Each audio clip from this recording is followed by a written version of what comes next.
We're attacking from back control, and it's such a fundamental position that I want everybody who missed the class to maybe have an opportunity to see what we're talking about. There's a number of ways to attack the back and control. What I'm trying to do here is if he's got his neck protected and his head low, so I'm unable to get good grips on his neck and controls on his neck, I'm trying to control his hips so that I can possibly open something up, okay? So the first thing I'm going to do, the first position is when I'm straight behind him like here, okay?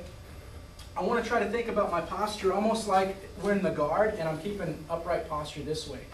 Without grips on his neck and over and under grips and that type of thing, if I try to get up here on him, all Ben does is lifts his hips up and he can start to move underneath me. I might still be on top, but I don't have that back control, which is what I really would like to have. There's a lot of good offense from there.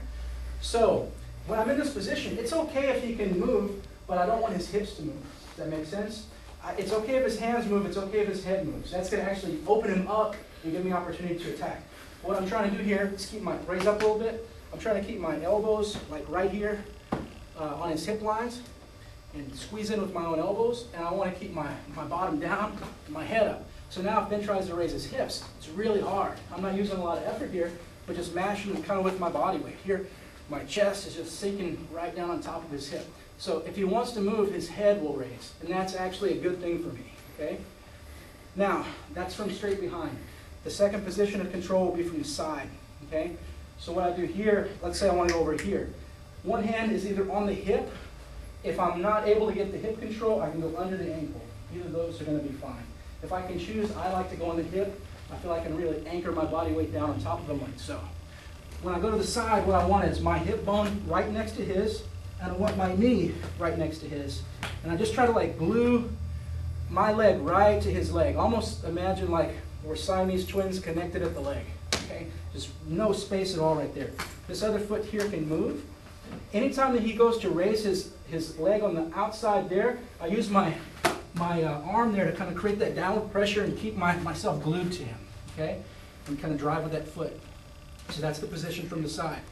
The third position, okay, and this is a good position if I'm looking to open up the collar here. I can strike from this position. I can maybe look to feet underneath and control an arm. Okay, so this hand is totally free to balance, strike, or look for openings here. The other position will be trying to open up this turtle instead of hook. So what I do in this case is my hand goes on the inside of the knee. My knee will slide back, and I will put it, can you move a little bit? I will put my knee like right here next to his ankle. And as I do that, I want my head like on the backside of his shoulder, so it kind of pries it open here. So I'm blocking his shoulder, I'm blocking his ankle, and then my hand just kind of stretches here. And you see that space that opened up. And what that does is it allows my hook to sit in right here. I can go start for my back control. So I just want you to float around these positions real quick. All right, straight behind, head up, sinking the hips down. Test the position and see if you can raise your hips. Should be kind of difficult, okay? Should be kind of heavy. From the side, hip to hip, knee control, okay? This hand's free to move and work. Third position, knee blocking, head down, opening up the knee right here. All right?